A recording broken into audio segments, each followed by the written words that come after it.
Gini dok, saya mau tanya nih, kadang kan pasien itu dia tidak bisa mendeskripsikan rasa sakit nyeri yang spontan tadi sama yang ngilu dok. Jadi seakan-akan kan dia ngerasa sakit gigi gitu. Nah itu gimana nih dok untuk mengetahuinya dok? Jadi sebenarnya untuk mengetahui itu anamnesa dulu ya, anamnesa pasien. Jadi kita tanya dulu sakitnya seperti apa. Memang seringnya pasien nggak ngerti sih.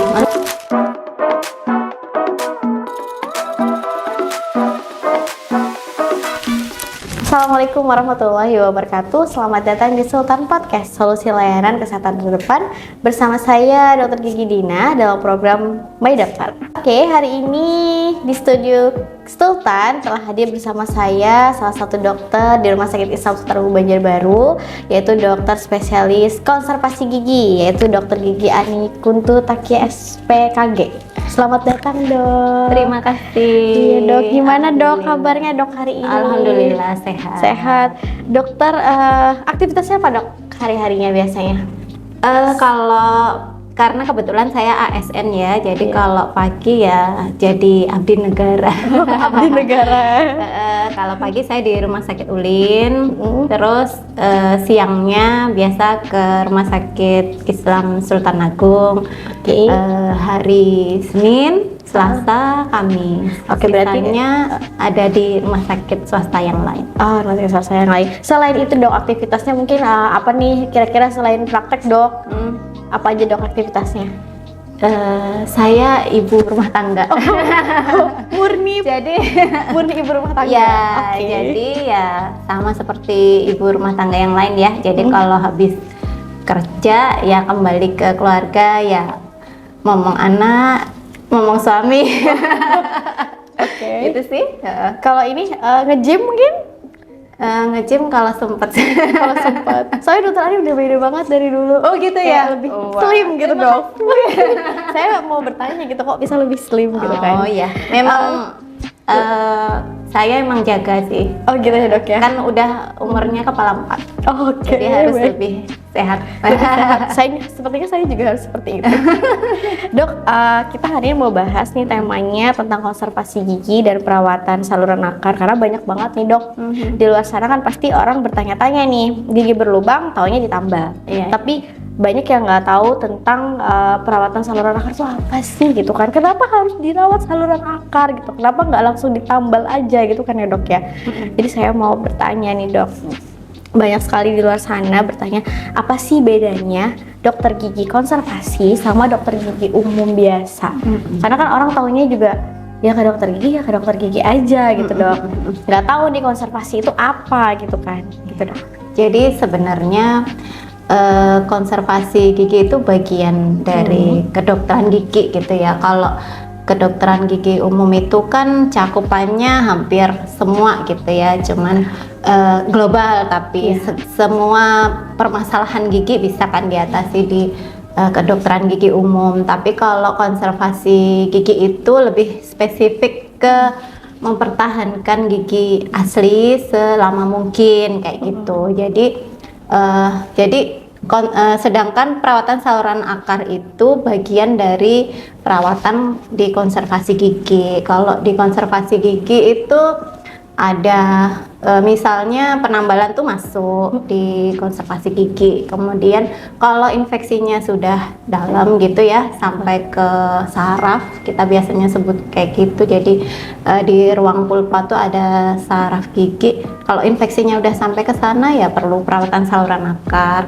Intinya tuh kalau di konservasi gigi itu ya kita pertahankan nih sampai titik darah penghabisan, maksudnya kayak betul gitu ya. Selama dia masih bisa dipertahankan ya kita pertahankan. Selain itu, selain ada penambalan, ada perawatan saluran akar, sebenarnya di konservasi gigi itu ada estetik juga. Jadi misalnya kayak veneer, kayak pemutihan gigi atau bleaching itu termasuk. Ya sebenarnya ada banyak sih. Betul dok. Jadi kalau di umum sebenarnya kan bisa aja semua dikerjakan gitu, cuman untuk kasus-kasus yang mungkin lebih kompleks kayak gitu ke sub-subnya gitu, jadi ke spesialisasi masing-masing. Oke, betul.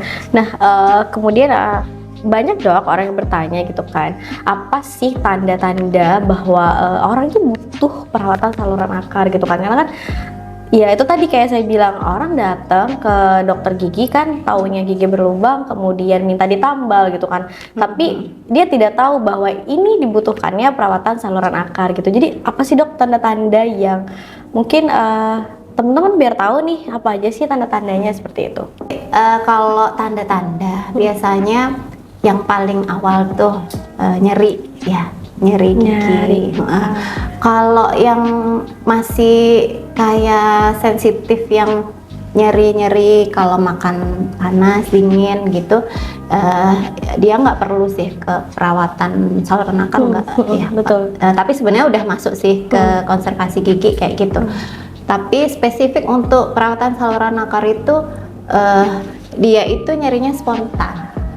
Oke, nyerinya spontan. Jadi tiba-tiba, bukan karena apa namanya rangsangan ya. Kalau kita kadang kan ada tuh yang sudah ngeluh, dok ini saya makan panas, minum dingin tuh sakit gitu. Tapi kalau sudah yang spontan, yang tiba-tiba sakit, itu sudah tanda-tanda tuh dia udah infeksinya udah ke saraf giginya, jadi perlu perawatan saluran akar gitu.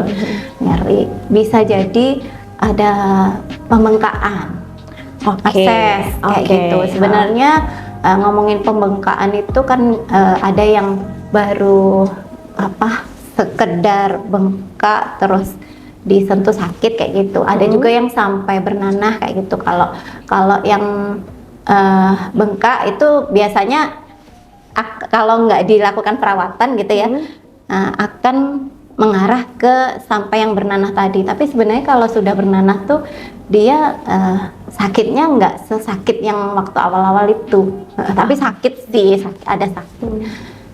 Kemudian bisa juga sampai demam, ada juga. Jadi sakit gigi terus sampai demam kayak gitu. Ada juga kayak gitu. Jadi yang pasti ya giginya berlubang sih.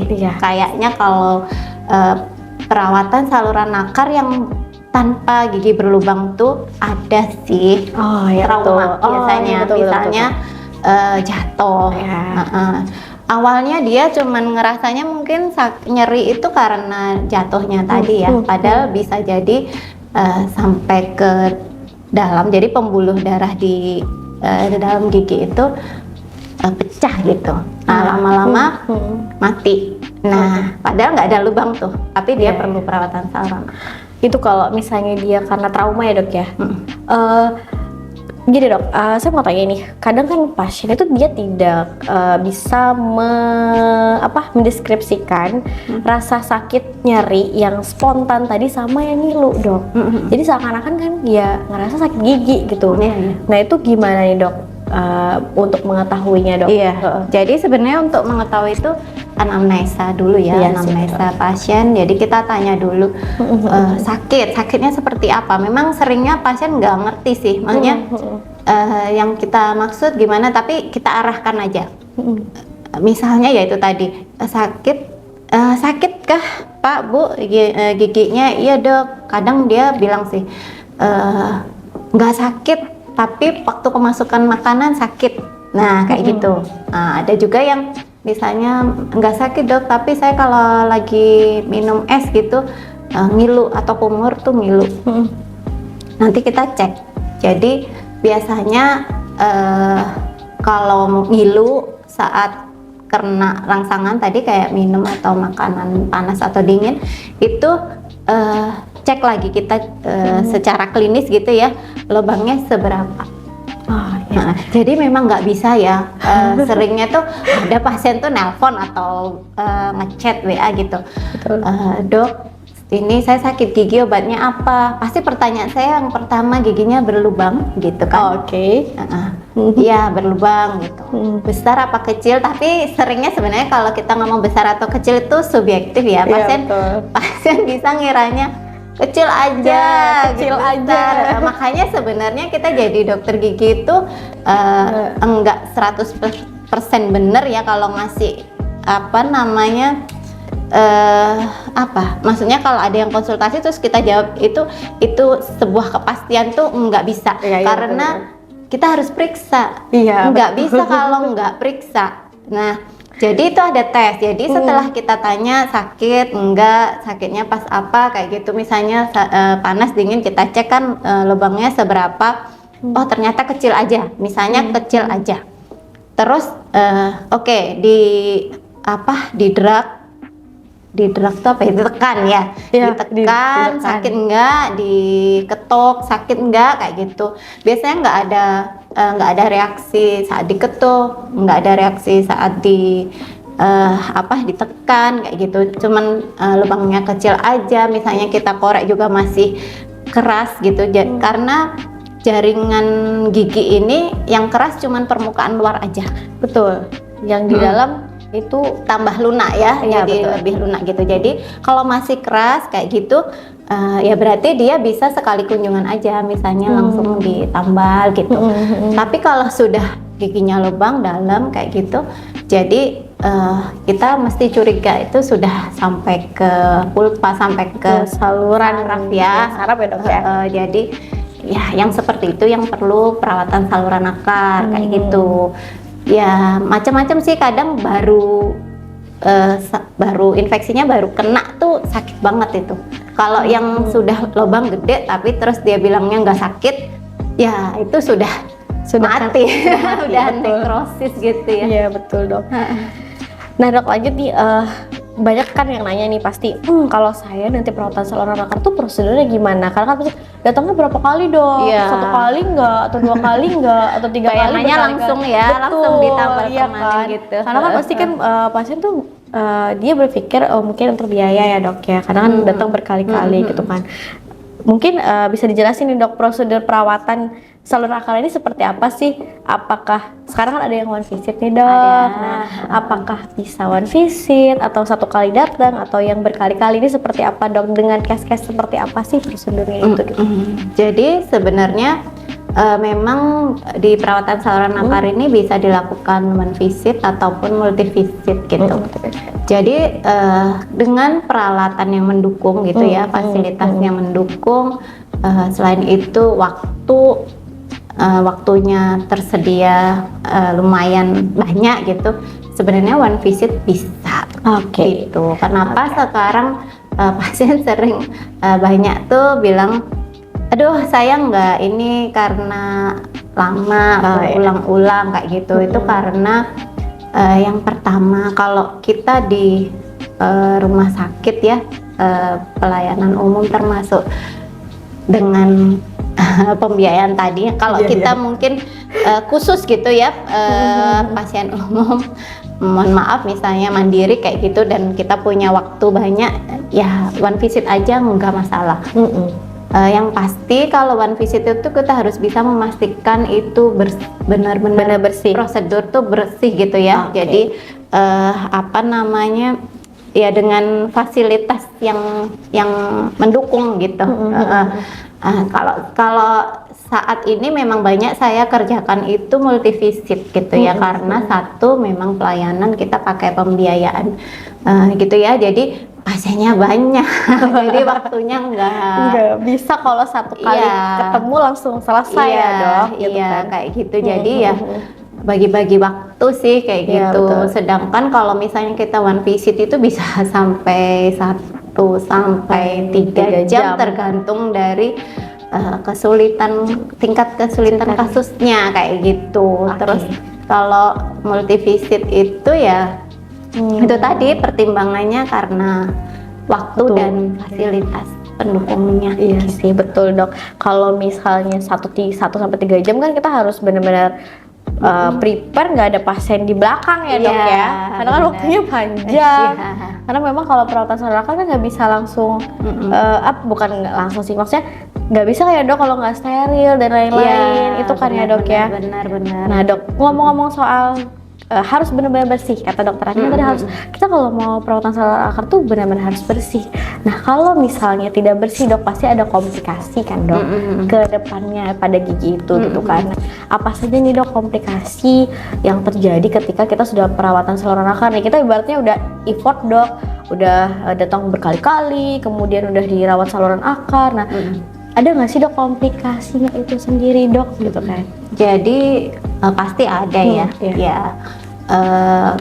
Karena tidak mutlak kita itu mengerjakan sesuatu tuh pasti dijamin 100% nggak ada ini yang nggak mungkin pasti.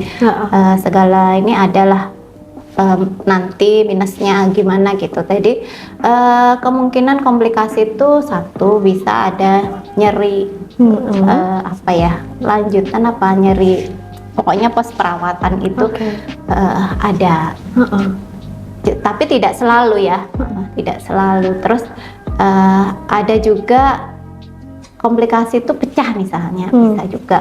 Kalau nyeri tadi misalnya masih ada infeksi lanjutan misalnya, bisa jadi.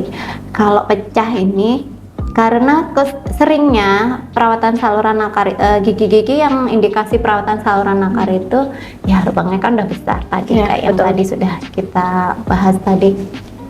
Yang kedua, saat perawatan saluran akar itu ada prosedur preparasi. Preparasi itu ada kemungkinan juga kita ngambil jaringan saluran akar itu. Bisa jadi saluran akar itu nggak rata nih kayak gitu. Jadi kita bikin kalau jalan tuh jadi mulus supaya pengisiannya juga nyaman gitu, gampang gitu. Jadi ada pengurangan tadi kan, jadinya rentan untuk pecah misalnya. Jadi seringnya itu gigi sisa jaringan keras giginya tinggal sedikit, terus tipis, nah pasti pecah, bisa ada kemungkinan pecah. Kemudian ada juga infeksinya, misalnya infeksinya ini tambah parah karena kegagalan, misalnya karena tingkat kesulitan kalau anatomi gigi ini kan macam-macam gitu ya.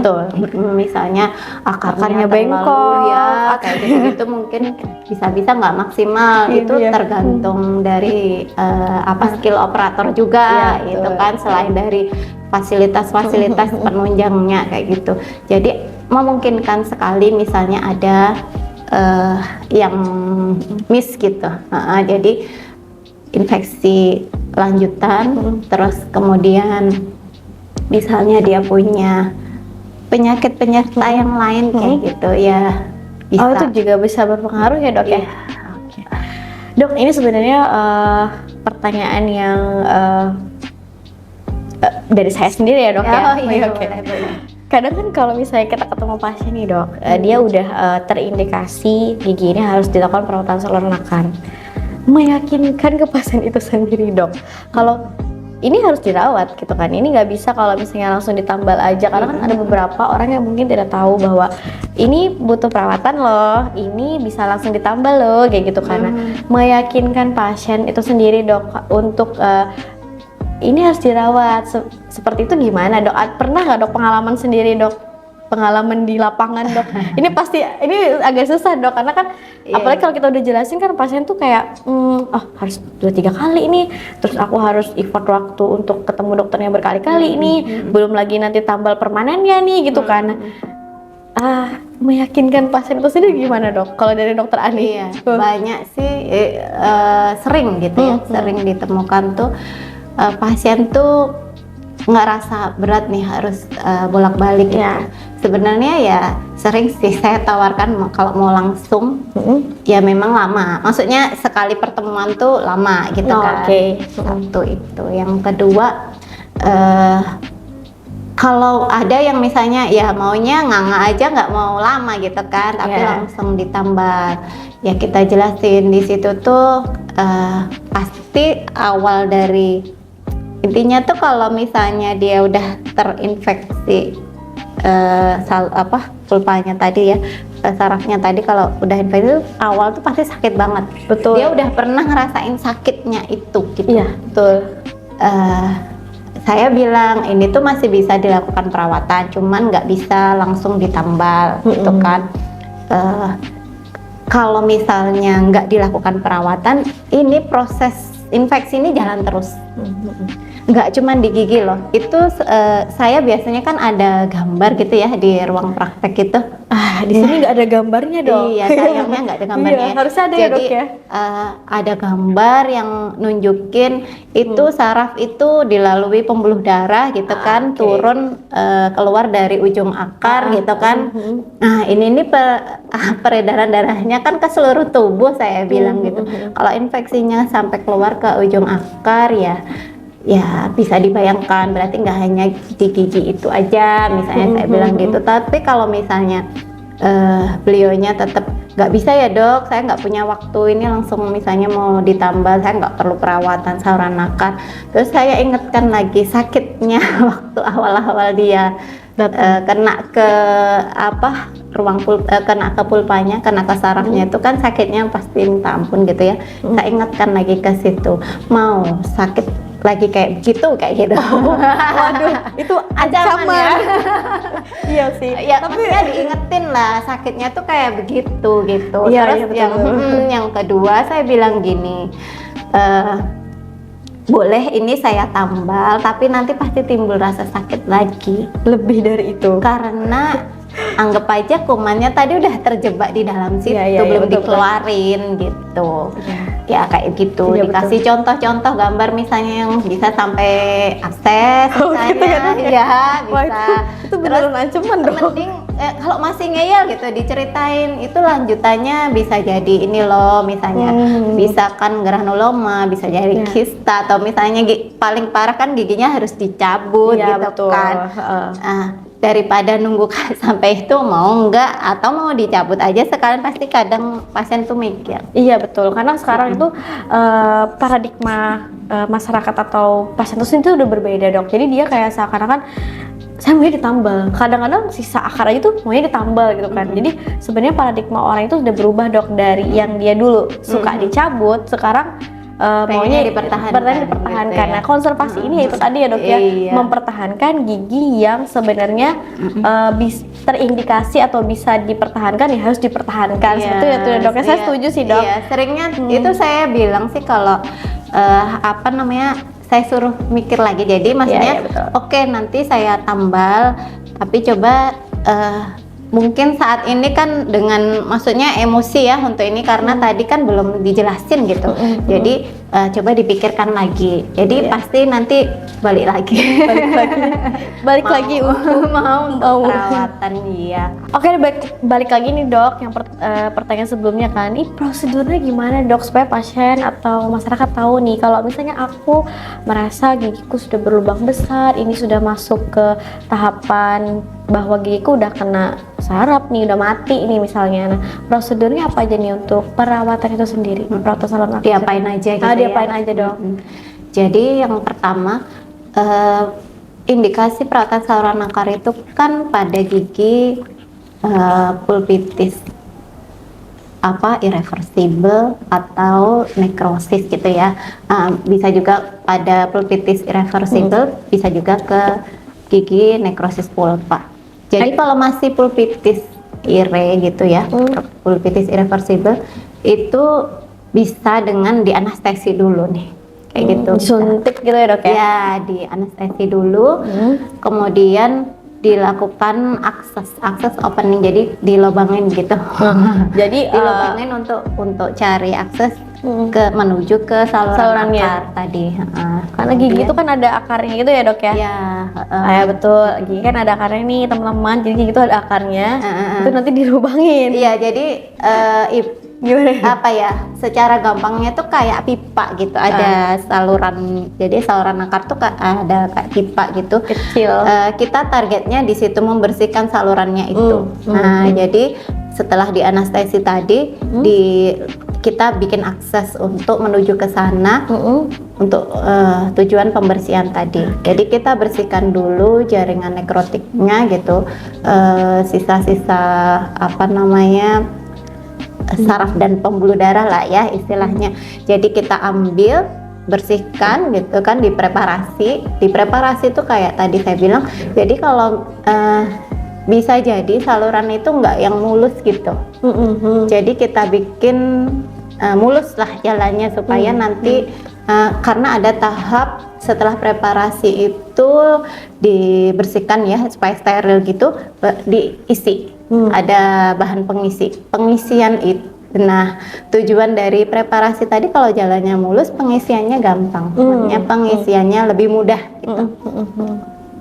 Untuk masuk ke situ. Nah, pengisian itu tujuannya untuk dimampetin tuh, maksudnya diisi supaya sudah nggak ada jalur lagi yang biasa di situ dipakai apa namanya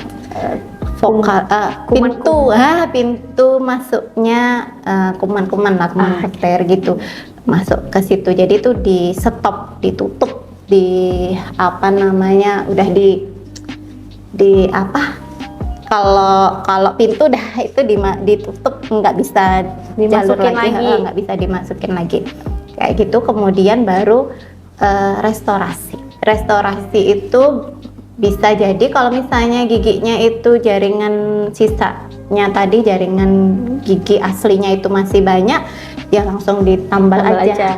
Bisa dengan komposit, bisa pakai bahan GSC bisa.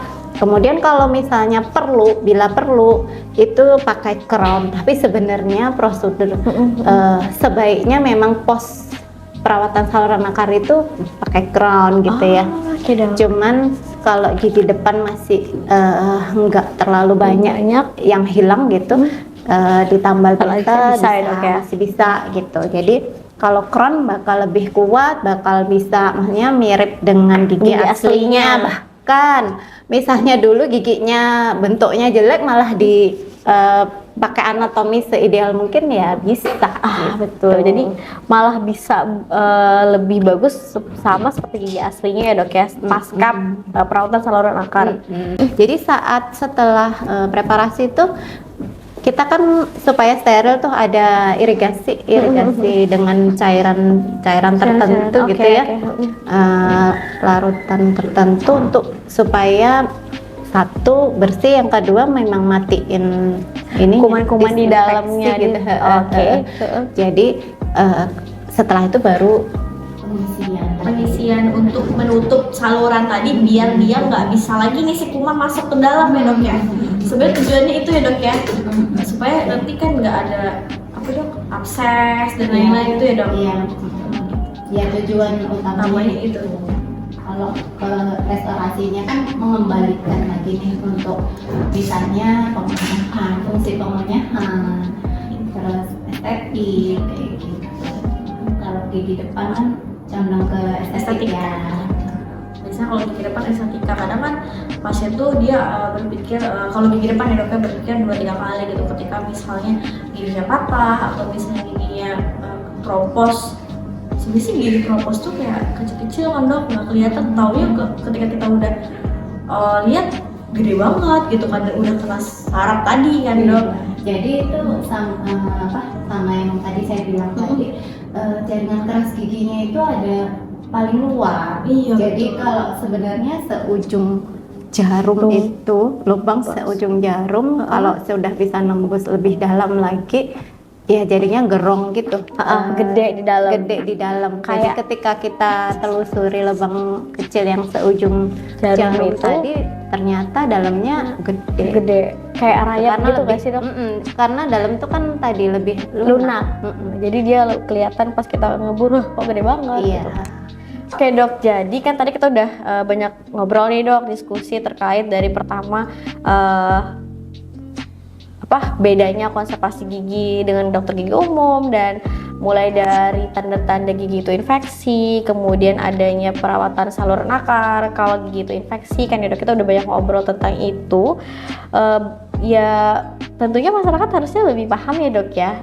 Maksudnya lebih tahu gitu bahwa gigi berlubang itu pertama bisa dirawat, ya kan ya dok? Yeah. Bisa diselamatkan lah artinya kan, dan bisa karena kalau gigi itu dirawat kan otomatis nanti kita bisa buat makan gitu ya dok ya, fungsi pengunyahan kayak gitu kan ya dok.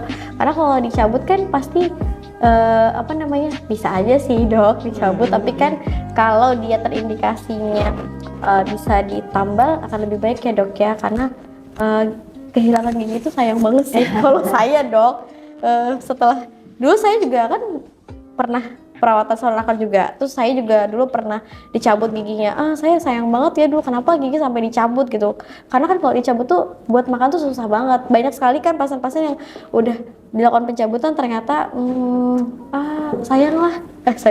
sayang ya gitu kan, harusnya ditambal aja gitu kan, karena bisa buat dipakai buat ngunyah dan lain-lain. Nah, mungkin dari dokter Ani ada tambahan dok? Jadi intinya kalau ada keluhan gigi gitu ya, terutama saat ini sih di masyarakat gigi berlubang itu pasti misalnya giginya goyang kadang nggak bingung, tapi ketika giginya berlubang kan udah ini mau diapain gitu. Ya bener. Jadi kalau ada keluhan gigi berlubang gitu ya, monggo silahkan jadi diperiksa aja dulu. Belum tentu kok itu giginya nggak bisa dipertahankan lagi atau harus dicabut gitu. Jadi justru di konservasi gigi itu kita lakukan perawatan sampai dia nggak bisa, intinya tuh selama bisa dipertahankan kita pertahankan. Karena kenapa? Kalau di konservasi gigi itu satu, dengan kita perawatan di konservasi gigi itu sebenarnya menghemat biaya. Meskipun kelihatannya wah mahal ya, atau berkali-kali ya, jadi harus mengeluarkan berapa ya kayak gitu. Tapi akan lebih banyak kerugian kalau misalnya gigi ini nggak dilakukan perawatan, karena dia akan kerusakan ini akan berjalan terus gitu ya, akan jadi tambah parah kalau tidak dilakukan perawatan. Yang awalnya dia bisa langsung dilakukan penambalan, jadinya lebih kompleks, harus perawatan saluran akar. Itu aja udah effortnya udah lebih gitu ya. Belum lagi kalau tambah lagi misalnya dia nggak dilakukan perawatan, kerusakan sudah lebih lanjut, itu mengganggu pengunyahan, termasuk misalnya makan itu pasti dia terganggu. Yang kedua kepercayaan diri. Dengan gigi berlubang itu yang kelihatan, misalnya gigi depan kelihatan, pasti dia nggak percaya diri. Yang kedua yang selanjutnya, jadi kalau misalnya gigi berlubang itu pasti biasanya ngaruh di nafas juga, bau gitu. Nah itu masuk juga ke kepercayaan diri. Kemudian kalau misalnya giginya sudah nggak bisa dilakukan perawatan kayak gitu, harus dicabut. Nah pasti secara fonetik nih, cara berbicara, cara ngomong nih, suara yang keluar, fonetik yang keluar itu bisa berbeda kayak gitu. Nah itu malah perlu kalau untuk perbaikan harus pakai gigi tiruan, itu lebih lagi kan ininya, effortnya. Terus kalau mau lebih bagus lagi, misalnya dia bahkan perlu diimplan, lebih mahal lagi. Jadi ya pesan saya sih, kalau ada keluhan gigi berlubang sesegera mungkin diperiksakan gitu ya. Selama masih bisa dipertahankan, kita pertahankan. Jadi jangan sampai kehilangan gigi itu, giginya nggak akan tumbuh lagi nih, nggak akan keluar lagi. Jadi kita di Rumah Sakit Islam Sultan Agung ya, kebetulan ada saya sebagai dokter gigi spesialis konservasi gigi, terbuka ya selalu untuk konsultasi, bisa untuk pemeriksaan dan perawatan lebih lanjut mengenai konservasi gigi, terutama misalnya yang belum tersampaikan hari ini gitu ya.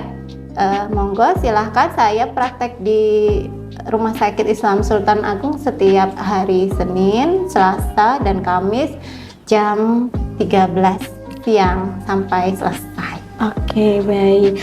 Dokter Ani, saya ucapkan terima kasih banyak, Dok. Sama-sama. Insya Allah nanti diskusi kali ini pasti bermanfaat nih buat teman-teman atau sahabat Sultan di luar sana. Semoga Dokter Ani sehat selalu. Amin. Sampai ketemu nanti Dok di podcast berikutnya. Iya. Oke Dok. Jadi nanti kalau ada yang mau ketemu Dokter Ani bisa langsung ke Poli Gigi Rumah Sakit Islam Sultan. Siap Dok, baik Dok. Iya. Oke, Saya baik. minta maaf kalau ada kurang-kurang. Enggak Dok. Nanti kita lanjutkan lagi kalau Oke. ada yang kurang. Oke, mungkin dengan tema yang berbeda ya Dok ya. Siap. Oke Dok. Baik, terima kasih kepada seluruh sahabat Sultan yang telah menyaksikan video ini. Semoga dengan adanya program ini dapat membantu sahabat Sultan untuk lebih memahami tentang konservasi gigi dan juga perawatan saluran akar.